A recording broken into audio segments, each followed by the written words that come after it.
आज आपण इयत्ता 10वी प्रकरण दुसरे ब्राझील याविषयी माहिती आपण त्या ठिकाणी पाहणार आहोत। गेल्या पाठामध्ये आपण भारताचं सविस्तर अक्षवृत्त आणि रेखावृत्त त्या ठिकाणी पाहिलं। तर यामध्ये इयत्ता 10वीच्या भूगोल अभ्यासामध्ये अभ्यास करत असताना प्रकरण जे काही दुसरं आहे ह्या दुसऱ्यामध्ये आपण ब्राझीलविषयी माहिती त्या ठिकाणी पाहणार आहोत की त्यामध्ये स्थान विस्तार, ब्राझीलचा अक्षवृत्त विस्तार किती आहे, रेखावृत्त किती आहे, या सविस्तर माहिती त्या ठिकाणी आपल्याला समजावून घ्यायचे आहेत। मग यामध्ये त्या ठिकाणी जे काही ब्राझीलचं स्थान विस्तार आहे हे पाहत असताना त्याच्या अगोदर आपण थोडं मागं जाऊ की दोन देशाचं आपण जे काही ध्वज पाहिलेलं होतं, ध्वज त्याचबरोबर सूचक असे विधानं त्या ठिकाणी पाहिले होते।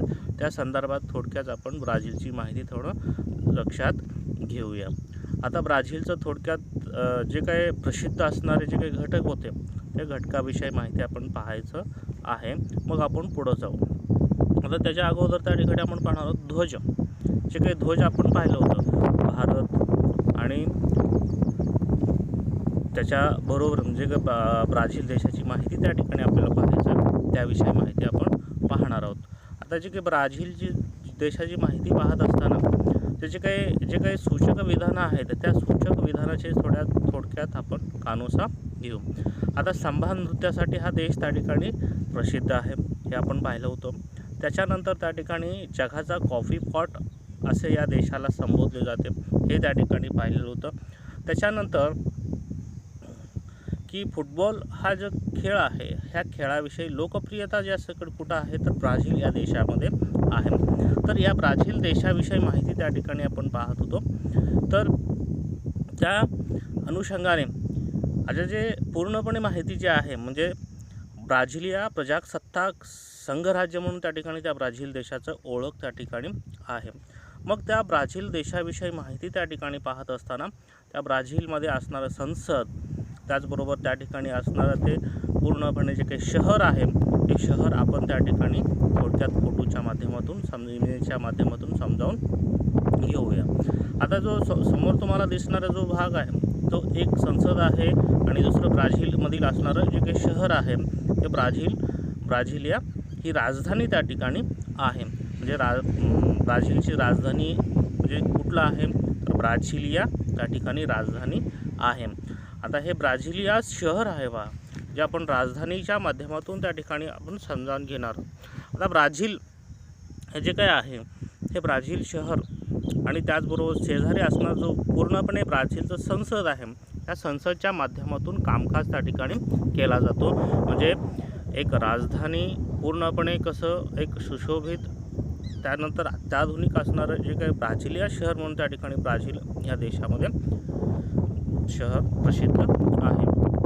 त्याच्यानंतर आपण त्या ठिकाणी पाहणार आहोत की ध्वजाविषयी थोडक्यात माहिती, जे काही ब्राझीलचं ध्वज आहे ते ध्वज याविषयी थोडक्यात माहिती आपण त्या ठिकाणी समजावून घेणार आहोत। तर पहा, भारताचं जसं ध्वज आहे तसं ब्राझीलचं थोडं माहिती त्या ठिकाणी त्यामध्ये आपल्याला समजावून घेणार आहोत। आता ब्राझिलिया ध्वज हे हिरव्या रंगाचा असून त्यामध्ये त्या ठिकाणी पिवळ्या रंगाचा समभुज चौकोन आहे आणि त्या समभुज चौकोनामध्ये त्या ठिकाणी पाहिलं तर एक निळ्या रंगाचं वर्तुळ त्या ठिकाणी आहे। म्हणजे एक निळ्या रंगाचं वर्तुळ त्या ठिकाणी आपल्याला पाहायला मिळतं आणि त्या निळ्या रंगामध्ये 27 पांढरे तारे आहेत, स्टार म्हणतो आपण, स्टार हे तारे त्या ठिकाणी आपल्याला पाहायला मिळतात आणि एक पांढऱ्या रंगाचं वक्र पट्टा त्या ठिकाणी आहे, म्हणजे गोल असं त्या ठिकाणी पट्टा त्या ठिकाणी आपल्याला पाहायला मिळतात।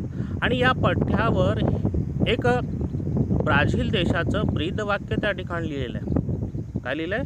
ब्रीदवाक्य त्या ठिकाणी लिहिलेलं आहे। ते ब्रीदवाक्य काय आहे तर आर्देम इन प्रोग्रेस, म्हणजे सुव्यवस्था आणि प्रगती असं त्या ठिकाणी त्या निळ्या रंगाच्या जे काही पांढरा एक पट्टा आहे त्या पट्ट्यावर त्या ठिकाणी लिहिलेलं आहे। म्हणजे ब्राझील देशाचं आर्देम इन प्रोग्रेस म्हणजे सुव्यवस्था आणि प्रगती हे ब्राझील देशाचं ब्रीदवाक्य त्या ठिकाणी आहे। थोडक्यात तिची माहिती त्या ठिकाणी आपण ग्राफिक्स म्हणजे PPTच्या माध्यमातून समजावून घेणार आहोत. तर पहा, हे ब्राझीलचं देश आहे, बरोबर आहे. आणि ह्या ब्राझीलच्या देशामध्ये त्या ठिकाणी जो तुम्हाला सांगितलं होतं की एक पूर्णपणे हिरवं जे काय आहे म्हणजे ध्वज जे आहे ते हिरव्या रंगाचं आहे असं तुम्हाला सांगितलं होतं. त्याच्यानंतर त्या ठिकाणी त्याच्यावर त्या ठिकाणी पिवळ्या रंगाचा एक समभुज चौकोन त्या ठिकाणी आहे. आणि त्यानंतर एक गोल असं त्या ठिकाणी निळ्या रंगाचं वर्तुळ आहे, बरोबर आहे. आणि त्या निळ्या रंगाच्या वर्तुळावर त्या ठिकाणी 27 पांढरे स्टार आहेत. स्टार म्हणजे तारे, किती आहेत? 27 आहेत ते. त्याच्यानंतर त्या ठिकाणी त्यामध्ये पाहिलं तर एक पठ्ठा त्या ठिकाणी मिळतो, म्हणजे पूर्णपणे वलय असलेलं पठ्ठा त्या ठिकाणी आपल्याला पाहायला मिळतो. म्हणजे पांढऱ्या रंगाचं वक्र पट्टा आहे आणि त्याच्यावर त्या ठिकाणी लिहिलेत एक ब्रीद वाक्य त्या ठिकाणी आहे, आर देम इन प्रोग्रेस, म्हणजे सुव्यवस्था आणि प्रगती. असं या पद्धतीने या ब्राझील देशाचं ध्वजाचं माहिती आपण थोडक्यात त्या ठिकाणी पाहिलं. त्याच्यानंतर आपण पाहणार आहोत की म्हणजे जसं भारताचं स्थान विस्तार पाहिलं, सीमा पाहिलं, तसं ब्राझील देशाचं स्थान विस्तार आपण त्या ठिकाणी पाहणार आहोत. तर ब्राझील ह्या देशाचं स्थान विस्तार पाहत असताना जगाच्या नकाशामध्ये आपण पहिल्यांदा त्याचं स्थान कुठं आहे हे समजावून त्या ठिकाणी घेणार आहोत. तर हे आहे जगाचा नकाशा आणि ह्या जगाच्या नकाशामध्ये ब्राझीलचं आपल्याला त्या ठिकाणी कुठं आहे, कोणत्या ठिकाणी आहे. तर पहा, सुरुवातीला काय म्हटलेत की पृथ्वीवर ब्राझीलचा काही भाग उत्तर गोलार्धात, बहुतांश भाग दक्षिण गोलार्धात आहे. तसेच या देशाचे स्थान जे आहे ते पश्चिम गोलार्धात दक्षिण अमेरिका खंडाच्या उत्तर भागामध्ये आहे. ते कसं आहे ते समजावून घेणार आहोत. तर पहा, हे पहिल्यांदा त्या ठिकाणी आहे 0 अक्ष म्हणजे पूर्णपणे अक्षवृत्त, म्हणजे जो आपण विषुववृत्त म्हणतो तो 0 अंशाचा त्या ठिकाणी आहे. त्याच्यानंतर आपण पाहणार आहोत मूळ रेखावृत्त, जे आपण 0 अंशाच्या त्या ठिकाणी आहे. त्याच्यानंतर आपण असे हे एकूण 4 भाग झाले पृथ्वीचे. म्हणजे उदाहरण लक्षात घ्या, एक अक्षवृत्त गेले 2 भाग झाले, रेखावृत्त गेले त्याचे 2 भाग झाले, म्हणजे आपल्याला 4 भाग त्या ठिकाणी आपण केलं. त्यामध्ये त्या ठिकाणी जो खालचा जो भाग आहे तो आहे दक्षिण गोलार्ध आहे, जो वरचा भाग आहे तो आहे उत्तर गोलार्ध. म्हणजे खालचा दक्षिण गोलार्ध, उत्तर गोलार्ध, म्हणजे 0 जिथं लिहिलेला आहे विषुववृत्त जिथून आपण पाहतो त्याच्या वरचा जो भाग आहे तो उत्तर गोलार्ध आणि त्याच्या खालचा जो भाग आहे तो दक्षिण गोलार्ध आहे. त्याच्यानंतर त्या ठिकाणी आपण पाहणार तो बाण आलेला तो पूर्व गोलार्ध आहे. कुठलं? पूर्व गोलार्ध. त्याच्यानंतर आपण पाहणार आहोत की पश्चिम गोलार्ध, म्हणजे पश्चिम गोलार्ध म्हणजे मूळ रेखावृत्त, जो 0 मूळ रेखावृत्त म्हणतो त्याच्या दोन भाग त्या ठिकाणी होतात, एक पूर्व गोलार्ध एक पश्चिम गोलार्ध. म्हणजे या पद्धतीनं त्या ठिकाणी आपण ह्या पृथ्वीचं माहिती त्या ठिकाणी पाहिलं. आणि त्याच्यामध्ये ब्राझील हे जे काही गोल राऊंड त्या ठिकाणी होत आहे त्या ठिकाणी ब्राझील हे देश आपल्याला दर्शवत आहे. म्हणजे या ठिकाणी ब्राझील या देशाचं स्थान त्या ठिकाणी आहे. म्हणजे ब्राझील या देशाचं स्थान विस्तार पाहत असताना हे पहिल्यांदा समजावून घेतलं पाहिजे. म्हणजे भारत जसं आहे तर ब्राझीलचं स्थान त्या ठिकाणी कोणत्या ठिकाणी आहे हे आपण त्या ठिकाणी PPTच्या माध्यमातून समजावून घेतलं. आता याच्यानंतर पुढं आपण पाहणार आहोत की जे काय अक्षवृत्त म्हणतो, रेखावृत्त म्हणतो हे समजावून घेणार. आता पहा, याच्यामध्ये काय सांगितले, पृथ्वीवर ब्राझील देशाचा काही भाग, पृथ्वीवरील देशाचा काही भाग म्हणजे कसं पहा, याच्यामध्ये हा जो भाग आहे काय म्हटलेत, उत्तर गोलार्धात म्हणजे हा एक भाग, त्यानंतर दक्षिण गोलार्धात हा एक भाग, हे 2 भाग झाले. त्या दक्षिण गोलार्धामध्ये त्या ठिकाणी पहा अमेरिका खंडाच्या उत्तर भागामध्ये, आता इथं हा आहे अमेरिका खंड, म्हणजे इथं आहे दक्षिण अमेरिका, हा दक्षिण अमेरिका, हा उत्तर अमेरिका. ह्या दक्षिण अमेरिकेच्या उत्तर भागामध्ये त्या ठिकाणी आपल्याला ह्या गोष्टी पाहायला मिळतात. तर याच्यानंतर आपण पाहणार आहोत की ब्राझील या देशाचं माहिती आणि त्याचं रेखावृत्त, अक्षवृत्त आणि या सगळ्या गोष्टी माहिती पाहत असताना संपूर्ण माहिती ही म्हणजे एक अक्षांशाच्या माध्यमातून म्हणा किंवा रेखावृत्ताच्या माध्यमातून म्हणा हे आपण समजावून घेणार आहोत. तर पहा, पुढचं जे आहे नकाशाची मैत्री आपण करत असताना त्यामध्ये त्या ठिकाणी तुम्हाला सांगितले की ब्राझिलिया हे जे काही राजधानी आहे हे राजधानीचं ठिकाण त्या ठिकाणी नकाशामध्ये आपण समजावून घेणार आहोत. तर पहा, इथं जे काही राऊंड सर्कल होत आहे या भागामध्ये ब्राझिलिया हे शहर त्या ठिकाणी आहे, म्हणजे राजधानी त्या ठिकाणी वसलेलं आहे. म्हणजे ह्या ब्राझीलच्या नकाशामध्ये आपल्याला पाहायला मिळतं. आता पुढचा भाग त्या ठिकाणी आपण समजावून घेणार आहोत ते म्हणजे ब्राझील अक्षवृत्त, रेखावृत्तीय, स्थान विस्तार. आता याच्यामध्ये जो ब्राझीलचा आराखडा त्या ठिकाणी मिळतो तो ब्राझीलचा आराखडा त्यामध्ये पाहिलं तर पहिल्यांदा आपण समजावून घेणार आहोत अक्षवृत्त हे कसे आहेत, कोणत्या पद्धतीने आहे. तर पहिलं जे आहे अक्षवृत्त विस्तार. अक्षवृत्त विस्तार किती सांगितले आहेत? 5°15' उत्तर ते 33°45' दक्षिण. किती? 5 मिनिटं म्हणजे 5°15' उत्तर ते 34°45' दक्षिण. म्हणजे कसं आहे ते समजावून घेणार. पहा, आता पहिलं खालचं ज्या ठिकाणी वरून त्या ठिकाणी एक रेषा आहे ते रेषा म्हणजे आडवी रेषा, त्याला अक्षवृत्त आपण म्हणतो. किती आहे? तर अक्षवृत्त विस्तार 5°15' उत्तर म्हणजे वरच्या बाजूला आहे. त्याच्यानंतर त्या ठिकाणी खाली पाहणार आहोत की जो खालचं एक रेषा आहे तो म्हणजे किती आहे?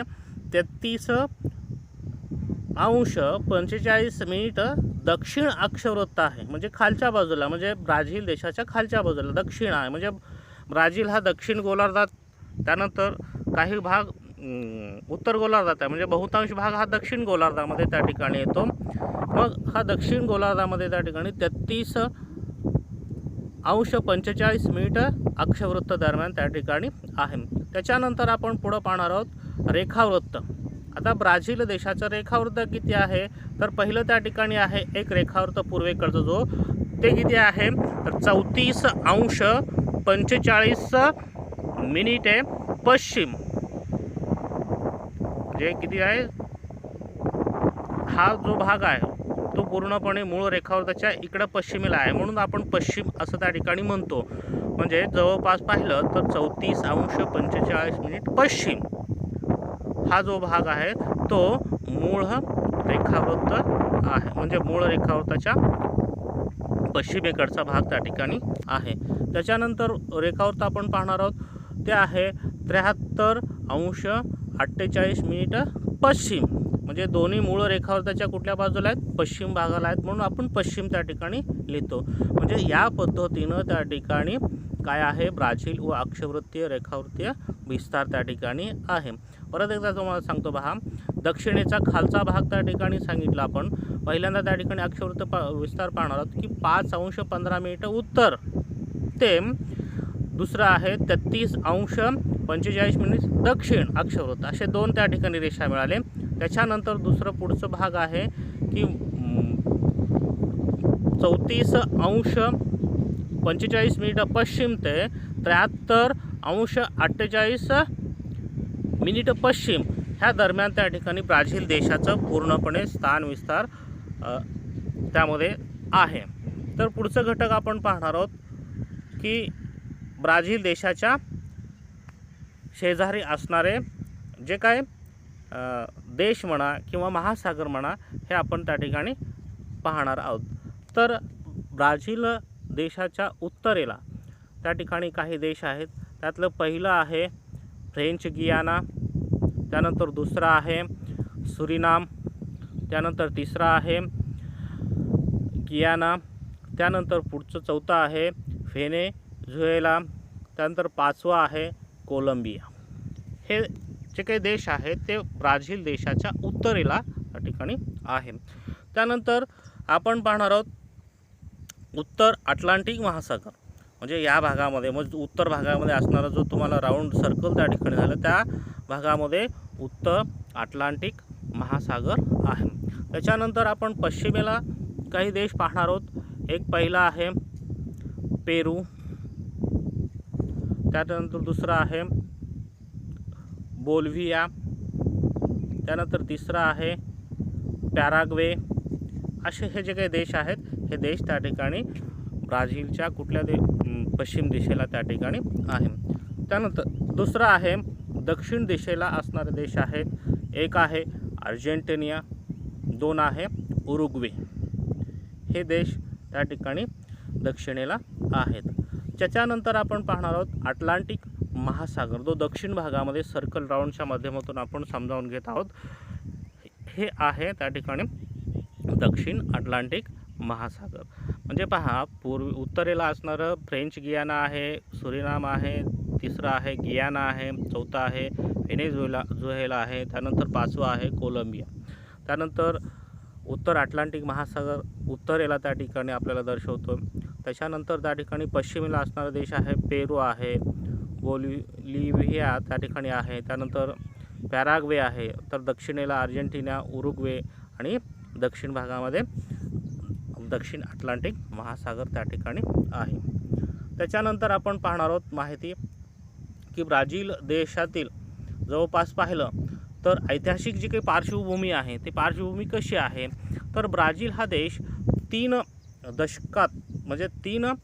दशकापेक्षा अधिक काळ हा पोर्तुगीजांच्या आधिपत्याखाली त्या ठिकाणी होता. म्हणजे ब्राझीलवर 3 दशकापर्यंत ब्राझील शतकापर्यंत काय म्हणतो आपण 3 शतकापर्यंत त्या ठिकाणी जे काही पोर्तुगीज म्हणतो आपण, पोर्तुगीजांचं सत्ता त्या ठिकाणी ब्राझील देशावर त्या ठिकाणी होता. त्याच्यानंतर आपण पाहिलं तर ह्या ब्राझील देशाचं एक पूर्णपणे इतिहास जगाला त्या ठिकाणी प्रसिद्ध आहे.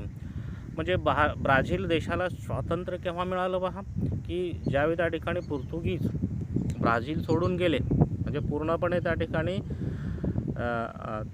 ब्राझील त्यांच्या देशावर असणारं आधिपत्य जे आहे ते त्या ठिकाणी सोडले. ब्राझील या देशाचं पूर्णपणे जर स्वातंत्र्य आपण पाहिलं तर 7 सप्टेंबर 1822ला त्या ठिकाणी ब्राझीलला स्वातंत्र्य मिळाले. म्हणजे सत्ता त्या ठिकाणी कोणाच्या हातामध्ये होतं, पोर्तुगालांच्या त्या ठिकाणी हातामध्ये त्यांची सत्ता त्या ठिकाणी होती. म्हणजे मग त्यावेळी त्या ठिकाणी त्या काळामध्ये 7 सप्टेंबरला ज्यावेळी स्वातंत्र्य मिळालं त्यावेळी त्या ठिकाणी संपूर्ण ब्राझीलमधील जे काही लोक होते ते लोक एक जल्लोष, एक उत्साह त्या ठिकाणी त्यांनी निर्माण झालेलं त्या ठिकाणी एक चित्र आपण फोटो पाहत आहे. म्हणजे ब्राझील देशाविषयी माहिती त्या ठिकाणी, म्हणजे ब्राझीलला स्वातंत्र्य मिळाले 7 सप्टेंबर 1822ला. त्याच्यानंतर आपण पाहणार आहोत की 1930 पासून ते 1985 पर्यंत अर्ध्या शतकापेक्षा जास्त काळ हा जो ब्राझील देश होता तो लोकप्रिय लष्करी राजवटीखाली त्या ठिकाणी होता. म्हणजे लोकप्रिय लष्कर राजवटीखाली त्या ठिकाणी होता. म्हणजे केव्हापासून 1930 ते 1985 म्हणजे अर्ध्या शतकापेक्षा जास्त काळ, म्हणजे निम्म आपण म्हणतो तो काळ कोणाच्या आधिपत्याखाली त्या ठिकाणी होता, लोकप्रिय लष्करी राजवटीखाली त्या ठिकाणी होता. आता ह्याच्यामध्ये जो चित्र दिसतो तो आहे लोकप्रिय राजवटीखाली असणारा जो प्रमुख आहे लष्कर प्रमुख, ते प्रमुख असणारं एक चित्र त्या ठिकाणी आपण पाहतो. त्याच्यानंतर आपण पुढचं घटक पाहणार की 20व्या शतकाच्या शेवटच्या कालखंडात तर आपण पाहिलं कितव्या म्हणतो 20व्या शतकाच्या शेवटच्या कालखंडात जागतिक वित्तीय समस्यामधून हा देश पूर्णपणे ब्राझील देश सावरला. म्हणजे पूर्ण काय झालं पहा की पोर्तुगीजांच्या आधिपत्याखाली असणारा जे ब्राझील देश आहे त्या ब्राझील देशामधील असणारी जी काही आर्थिक व्यवस्था ही पूर्णपणे डगमळली होती.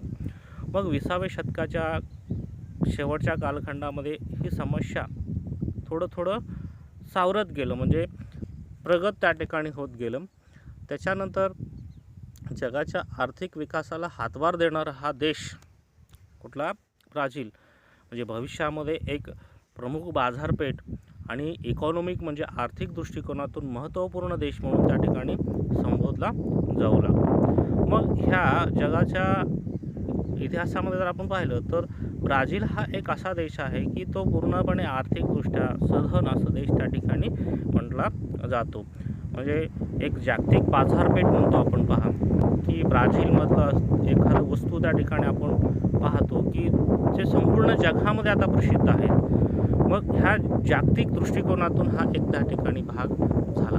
त्याच्यानंतर आपण घटक पाहणार आहोत की पुढील जो का नकाशा आहे तो नकाशा भरायचा आपला. कुठला नकाशा आहे तर जगाचा नकाशा त्या ठिकाणी आहे. खंड त्यामध्ये दाखवायचे आहेत आपल्याला आणि महासागर त्या ठिकाणी दाखवायचे आहेत. तर पहिलं त्या ठिकाणी पहा आशिया खंडाची माहिती म्हणजे खंड आपण पाहणार आहोत की त्यामध्ये आशिया खंड, त्यानंतर दुसरा आहे युरोप खंड, त्यानंतर आहे आफ्रिका खंड, त्यानंतर आहे ऑस्ट्रेलिया खंड, त्यानंतर आहे दक्षिण अमेरिका खंड, त्यानंतर आहे उत्तर अमेरिका खंड, त्यानंतर आहे अंटार्क्टिका खंड. आता महासागरांची माहिती पाहू. दक्षिण महासागर आहे, त्यानंतर पॅसिफिक महासागर आहे, त्यानंतर हिंदी महासागर आहे, त्याच्यानंतर त्या ठिकाणी अटलांटिक महासागर आहे, त्यानंतर पॅसिफिक महासागर म्हणजे जो पश्चिमेकडचा आहे, त्यानंतर आर्टिक महासागर आहे. आता भारताचं स्थान त्या ठिकाणी इथं गोल सर्कलच्या माध्यमातून आपण समजावून घेणार आहोत. म्हणजे या ठिकाणी काय आहे, भारत आहे. त्यानंतर हा जो ब्राझील आहे जे एक ब्राझील देशाविषयी हे इथं जगाच्या नकाशामध्ये आपण पाहिलं. एक पूर्णपणे ही माहिती आपण पाहिलं. याच्या पुढचं जी माहिती आहे की ब्राझील प्राकृतिक रचना आणि जलप्रणाली ही जी की माहिती आहे ती आपण पुढच्या पाठामध्ये पाहणार आहोत. धन्यवाद. आणि या पाठाखालचे सर्व विद्यार्थ्यांनी काय करा, स्वाध्याय सोडून प्रश्नांची उत्तरे त्या ठिकाणी पूर्ण आपल्या वहीमध्ये नोंद करा. पुढच्या पाठामध्ये भेटू. धन्यवाद.